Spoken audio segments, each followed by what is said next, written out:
श्री महाप्रज्ञ गुरवे नमः। जिसके सांसों में रहता है शाश्वत शांति का स्पंदन, उस महाप्रज्ञ को वंदन, उस महाप्रज्ञ को वंदन। सत्य अहिंसा अनेकांत को अर्पित जिसका तन मन, उस महाप्रज्ञ को वंदन, उस महाप्रज्ञ को वंदन। जिसके सांसों में रहता है शाश्वत शांति का स्पंदन, उस महाप्रज्ञ को वंदन, उस महाप्रज्ञ को वंदन।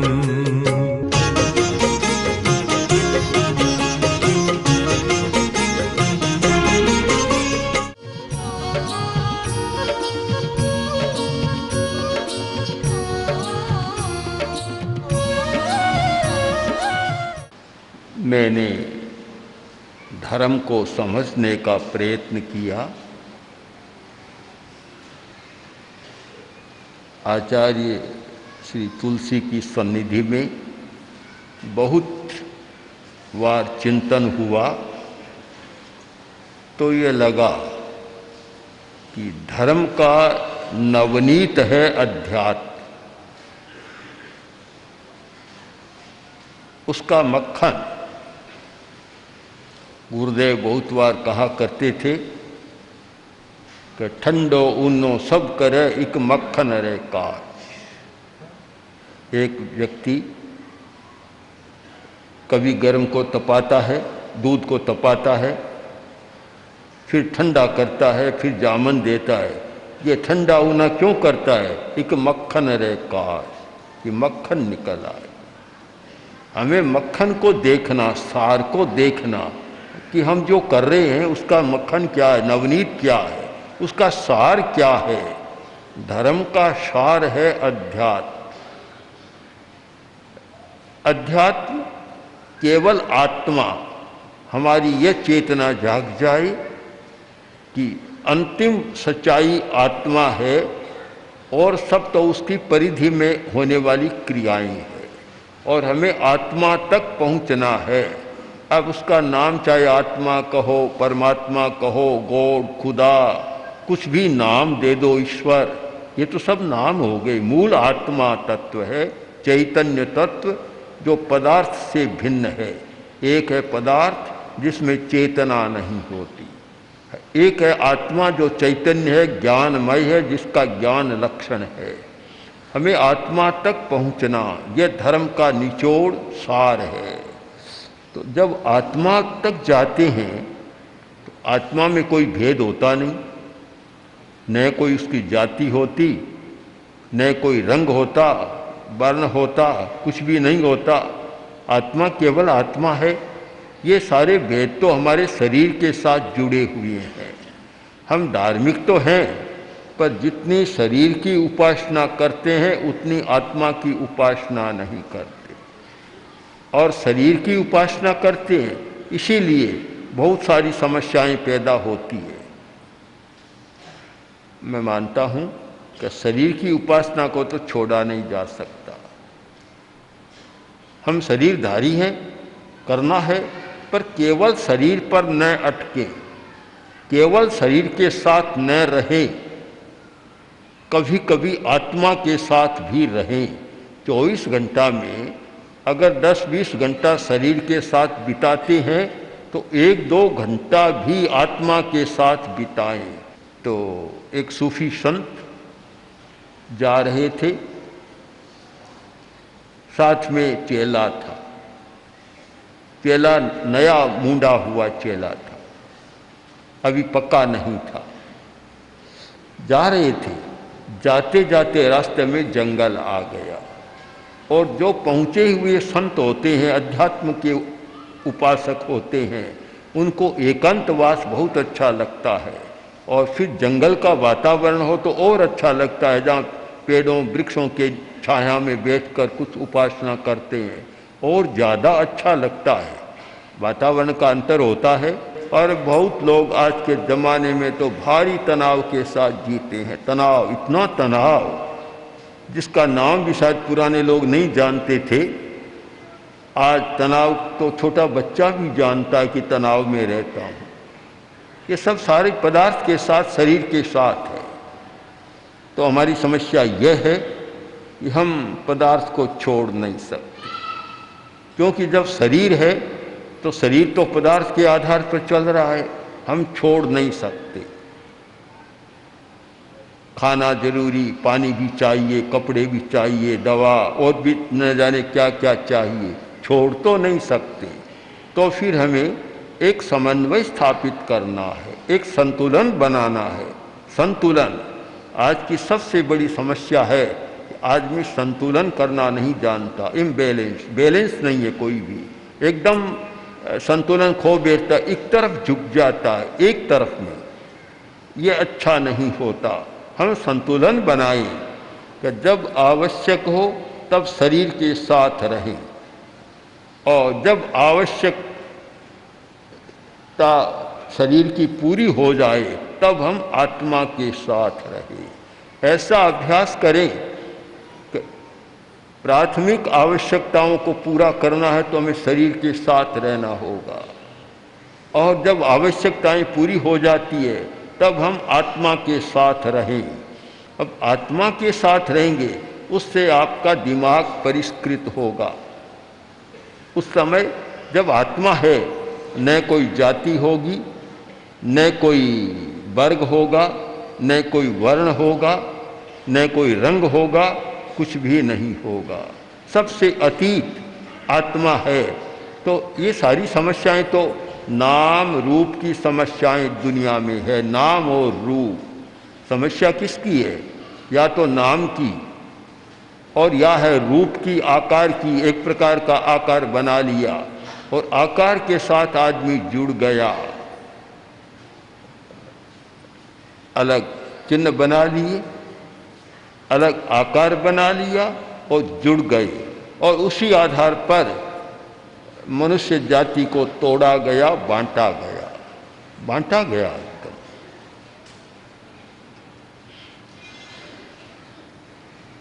एक घटना है, घटना शायद कहानी नहीं, घटना ही है। एक व्यक्ति रसोइया एक सेठ के यहाँ नौकरी करता था। अब सेठ किसी एक संप्रदाय को मानने वाले थे, इसलिए तिलक करने का प्रकार अलग दूसरा था, और रसोइया किसी दूसरे मत को मानने वाला था। अब विचार तो अपने अपने हैं, चाहे कर्मचारी हो, नौकर हो, रसोइया हो, चाहे मालिक हो, सब स्वतंत्र है अपने अपनी उपासना करने में। और ये स्वतंत्रता ही मनुष्य जाति का सबसे अच्छा लक्षण है। अगर ये स्वतंत्रता न हो तो मनुष्य भी यंत्र बन जाए, यंत्र, और फिर मानवता नहीं रहती। ईंट पत्थर बन जाता है, एक सांचे में ढालो और एक जैसा बन जाए। चिंतन की अपनी स्वतंत्रता भी होना बहुत जरूरी है, और अनेकांत ने इसको महत्व दिया है कि हमारी चिंतन की स्वतंत्रता रहे। तो वह दूसरे तिलक दूसरे प्रकार से करता था। एक दिन सेठ ने कह दिया, देख मेरे यहाँ नौकरी करता है तो तुझे तिलक इस प्रकार करना होगा, जैसे मैं करता हूँ वैसे करना होगा। उसने कह दिया ठीक है साहब, ठीक है, पर किया नहीं। सेठ ने फिर चेतावनी दे दी कि मैंने तुझे कई बार कह दिया और नहीं करता है, तो अब अंतिम चेतावनी है कि अगर तिलक को नहीं बदला तो फिर नौकरी से मुक्त कर दूंगा। अब बेचारा क्या करे। दूसरे दिन आया तो तिलक तो उसी स्थान पर। शेर देखते गुस्से में आ गया, बस मैंने अंतिम चेतावनी दी, नहीं माना तो आज से बस बर्खास्त करता हूँ। तूने मानी नहीं? क्या शेर साहब, मैंने आपकी बात मान ली, आपने कहा वैसा तिलक कर लिया कि कहाँ है? तुम्हारे ललाट पर तो नहीं है। पेट खोला, कमीज खोली, पेट दिखाया कि ये देखे, ये आपका तिलक, ये मेरा तिलक। ये कैसे? कि आपकी नौकरी पेट के लिए करता हूँ, दिमाग के लिए नहीं करता। तो आप पेट देख लिए, पेट पर आपका है। अब जब इस प्रकार का एक आग्रह बन जाता है, खींचातान हो जाती है विचारों की, वहाँ फिर मनुष्य जाति की एकता टूटती है, भंग होती है उसका। हम एक स्वतंत्र दृष्टिकोण अपनाएं, अनेकांत का दृष्टिकोण अपनाएं, सबको अपने विचार की स्वतंत्रता दे, और स्वतंत्रता कि जब तक समाज को कोई हानि न हो। अब कोई कैसे तिलक करता, कोई कैसे कपड़ा पहनता, कोई कुछ करता, कोई मुंह पर पट्टी रखता, कोई नहीं रखता, अब अपनी अपनी स्वतंत्रता है, दूसरे को हानि नहीं पहुंचती। वह स्वतंत्रता तो समाज नहीं दे सकता कि जिससे समाज को हानि पहुंचाए, वह तो नहीं हो सकता। पर जिससे कोई हानि नहीं, व्यक्तिगत उपासना का प्रश्न है, व्यक्तिगत श्रद्धा का प्रश्न है, जैसे जचे वैसे करे। कोई मंदिर में जाता है, कोई मस्जिद में जाता है, कोई उपाश्रय में जाता है, कोई नहीं भी जाता। तो यहाँ हिंदुस्तान में तो इतनी वैचारिक स्वतंत्रता रही है कि किसी को बाध्य नहीं किया गया। ये खास बात है, हिंदुस्तान में पुराने काल से उदारता रही है और किसी को बाध्य नहीं किया गया कि तुम्हें ऐसा ही करना पड़ेगा, इस भूखंड में रहो तो तुम्हें यह करना पड़ेगा, ऐसी कोई बाध्यता नहीं की जाती। इतनी स्वतंत्रता दी गई है और इसीलिए आज छोटे मोटे हिंदुस्तान में हजारों संप्रदाय हैं, छोटे मोटे बहुत संप्रदाय। एक संप्रदाय के भी न जाने कितने अवान्तर संप्रदाय मिल जाएंगे, तो कोई समस्या नहीं है। समस्या हमारी कहाँ पैदा होती है कि जहाँ आग्रह पनप जाता है और जब यह धारणा बन जाती है कि मैं करता हूँ वही सही है, दूसरा करता वह सारा गलत है, इस प्रकार का विचार बनता है और वही विचार कलह का, संघर्ष का, लड़ाई झगड़े का कारण बनता है। इतना आग्रह क्यों होना चाहिए? आदमी इतना ज्ञानी नहीं है, इतना पहुंचा हुआ नहीं है कि मैं कहूँ वही तो सत्य है, मैं करूँ वही ठीक है, दूसरे करते हैं सारे गलत हैं। यह एकांतिक आग्रह समस्या का कारण बन रहा है। भगवान महावीर ने जातिवाद का विरोध किया, एक दिशा निर्देश दिया था कि कर्मणा जाति होती है, जन्मना जाति नहीं होती। कम्मुणा ब्रह्मणो होई, कम्मुणा होई खत्तियो, वैसो कम्मुणा होई शुद्धो हवई कम्मुणा। ये चार पद में चार बातें बतलाई गई उत्तराध्ययन सूत्र में कि कर्म से ही तो आदमी ब्राह्मण होता है। उस समय प्राचीन काल में चार वर्ण माने जाते थे, तो कर्म से तो ब्राह्मण होता है, कर्म से वैश्य होता है, कर्म से क्षत्रिय होता है, कर्म से शूद्र होता है। एक लचीलापन था, कर्म से होता है, जन्मना नहीं। जिस कर्म में जो लग गया, रक्षा में लग गया वह क्षत्रिय हो गया, व्यापार में लग गया तो वैश्य हो गया, सेवा में लग गया शूद्र हो गया, और अध्ययन अध्यापन में लगा तो ब्राह्मण हो गया। एक लचीलापन था, लचीलापन। आचार्य कृपलानी अच्छे बड़े विचारक थे और उदार विचारों के भी थे। कांग्रेस के अध्यक्ष थे उस समय, यात्रा कर रहे थे। यात्रा में और भी बहुत लोग थे। किसी व्यक्ति ने पूछ लिया कि आप कौन हैं, कौन है आप? तो कृपलानी ने उत्तर ऐसा दिया, बड़ा तात्विक उत्तर दे दिया। उन्होंने कहा, भैया देखो कि मैं सुबह सुबह तो शूद्र होता हूँ, फिर मैं वैश्य बनता हूँ, दोपहर में वैश्य बनता हूँ, शाम को मैं ब्राह्मण हूँ और रात को मैं क्षत्रिय हूँ। उसने कहा कैसे? कि कैसे क्या? सुबह सारी शरीर की सफाई करता हूँ, घर की सफाई करता हूँ तो मैं शूद्र हूँ, सेवा करता हूँ। फिर दोपहर में कोई काम धंधा करता हूँ आजीविका के लिए तो मैं वैश्य बन जाता हूँ, और फिर अध्ययन करता हूँ थोड़ा तो ब्राह्मण बन जाता हूँ, और रात को घर की रखवाली करता हूँ तो मैं क्षत्रिय बन जाता हूँ। एक उदार दृष्टिकोण का हर व्यक्ति सब काम करता है, सब बनता है। हम किसी को बांधें क्यों?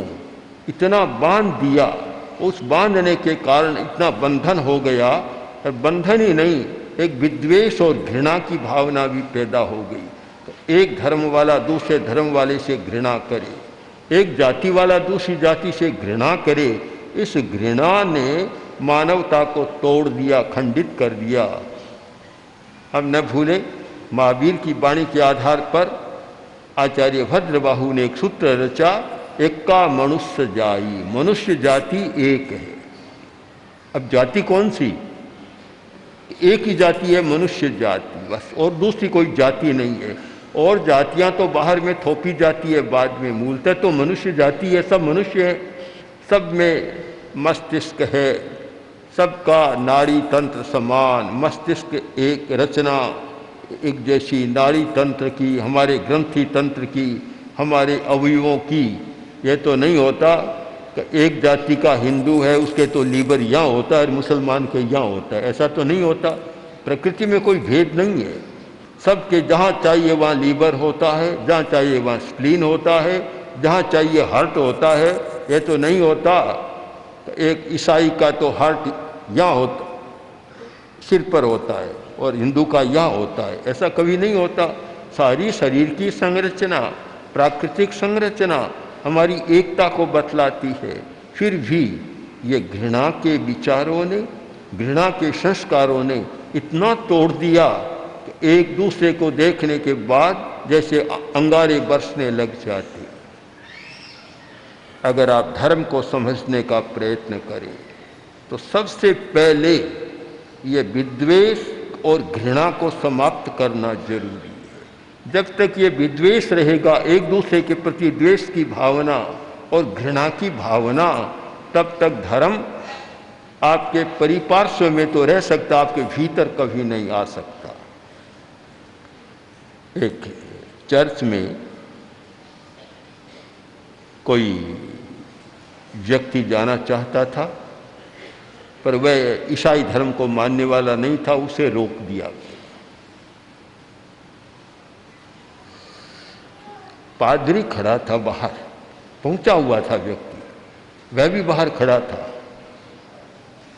तो उसने कहा, देखिए मैं चर्च में जाना चाहता हूं, मुझे रोक दिया क्यों? मैं ईसाई नहीं, इसलिए मुझे रोक दिया गया। तो उसने कहा कि तू समझता नहीं है, एक बार महाप्रभु यीशु आए और भीतर जाना चाहते थे, तो उन्होंने कहा कि मुझे भी भीतर नहीं जाने दिया, तो भला दूसरे की बात ही क्या है। इतना एक अंतर हो जाता है आदमी आदमी में, हमें तो समझने में कठिनाई होती है। तो अगर आप धर्म को समझना चाहें तो आपको सबसे पहले आत्मा का पाठ पढ़ना होगा, और जब आत्मा को ठीक समझ लेंगे तो फिर ये बाहर की बातें आप, और जब तक आत्मा को नहीं समझेंगे तब तक सारा ध्यान बाहर पर ही केंद्रित हो जाएगा, और बाहर को हम सब कुछ मानने लग जाएंगे। बाहरी आकार को, बाहरी प्रकार को, बाहरी स्थितियों को सब कुछ मानने लग जाते हैं, और उसी लिए ये सारी संघर्ष की स्थितियां पैदा होती है। मुझे तो आश्चर्य होता है कि धर्म के आधार पर क्या क्या होता है, पर मैं इस बात को नहीं मानता। मेरे पास विदेशों से भी कई प्रश्न आए कि धार्मिकों ने क्या क्या किया। मैंने उनको बताया कि आप थोड़ा शब्द का परिवर्तन कर दें। धार्मिकों ने कुछ नहीं किया, धार्मिक आदमी कभी लड़ाई नहीं करता, कभी रक्तपात नहीं करता। और आपका प्रश्न है भूमि को धर्म ने रक्त रंजित किया, न धर्म करता न धार्मिक करता। केवल शब्द बदल दें कि धार्मिक नहीं, धर्म का अनुयायी। बहुत अंतर है, धर्म को न मानने वाले कम है, धार्मिक ज़्यादा है। मुझे कहना चाहिए कि धार्मिक नहीं, धार्मिक तो बहुत थोड़े हैं। धर्म के अनुयायियों की संख्या, यह संख्या धार्मिकों की नहीं है, यह संख्या धर्म के अनुयायियों की है। अनुयायी तो बहुत है, मानने वाले तो बहुत हैं, पर धर्म को जानने वाले तो बहुत कम लोग हैं, करने वाले बहुत कम लोग हैं। धार्मिक के स्थान पर हम कहें धर्म के अनुयायियों ने ऐसा किया तो बात समझ में आ जाए। इसलिए हम चिंतन करें और ऐसे वातावरण का निर्माण करें जिससे आदमी धर्म तक पहुंच सके, केवल बाहरी कलेवर में न रहे, बाहर परिसर में ही न रहे। और उसके लिए हमें इन दोनों शब्दों पर ध्यान देना है, एक आत्मा और एक पदार्थ। पदार्थ अचेतन है, आत्मा चेतन है। पदार्थ का धर्म से संबंध नहीं, धर्म का संबंध हमारी आत्मा से है, चेतना से है।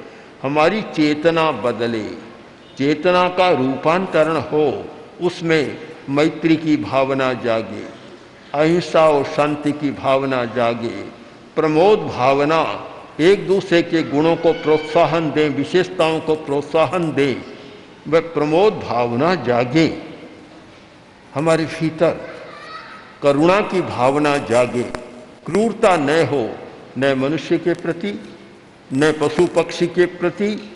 और हम जैन धर्म की भाषा में सोचते तो पानी, पृथ्वी, मिट्टी के प्रति भी हमारे मन में करुणा रहे, उसका अनावश्यक उपयोग न करें। करुणा की वृत्ति जागे, ये वृत्तियां जागे तब तो जीवन में धर्म घटित होता है। और न तो करुणा है, न प्रमोद भावना, ईर्ष्या की भावना प्रबल है, दूसरे को प्रोत्साहन नहीं, न कोई विशेषता को ग्रहण करने की बात। विशेषता को लें, हर धर्म के लोगों में अलग अलग विशेषताएं होती है। कुछ विशेषताएं किसी में पनपी है, कुछ किसी में पनपी है। कुछ विशेषता किसी भूखंड में पनपी है, कुछ विशेषता दूसरे भूखंड में पनपी है। हम किसी देश काल में और किसी संप्रदाय में, किसी व्यक्ति में जो विशेषता है उसका अनुमोदन करें, समर्थन करें और उसको प्रोत्साहन दें। ये भावनाएं जागे तो ये धर्म का विकास होने का रास्ता है। मैत्री, प्रमोद, करुणा, मध्यस्थ भावना, ये धर्म के लक्षण हैं। और इनके स्थान पर यह दुश्मनी का भाव, प्रमोद भावना की जगह ईर्ष्या, स्पर्धा और संघर्ष की भावना, करुणा की जगह क्रूरता, इतनी क्रूरता कि कैसे सोचा नहीं जा सकता कि आज इतनी क्रूरता कैसे हो सकती है। और तटस्थता की जगह पक्षपात, केवल पक्षपात, ये सारा उल्टा क्रम चल रहा है। इसलिए हम धर्म के तात्पर्य को समझने का प्रयत्न करें, जिससे कि आत्मा की शांति रहे, मन की शांति रहे, हमारी चित्त समाधि रहे, निर्मलता रहे और सारा वातावरण ही शांतिमय बने। तो मैं मानता हूँ कि एक बहुत अच्छा काम हो सकता है। इसलिए हमारा दृष्टिकोण इतना प्रशस्त बने, वैज्ञानिक बने, हम भीतर में तो आध्यात्मिक बने और व्यवहार में सारा दृष्टिकोण हमारा वैज्ञानिक बने। दोनों अलग अलग नहीं। एक नया शब्द का प्रयोग आचार्यवर ने दिया था, आध्यात्मिक वैज्ञानिक व्यक्तित्व का निर्माण। और मैं मानता हूँ जिस दिन यह निर्माण होगा उस दिन पूरे राष्ट्र का, पूरे समाज का भला, पूरे का नहीं पूरे विश्व का भला होगा। और हमें इसी दिशा में अभी प्रस्थान करना चाहिए। ओम ओम श्री महाप्रज्ञ गुरवे नमः। गुरवे नमः, गुरवे नमः। ओम श्री महाप्रज्ञ गुरवे नमः।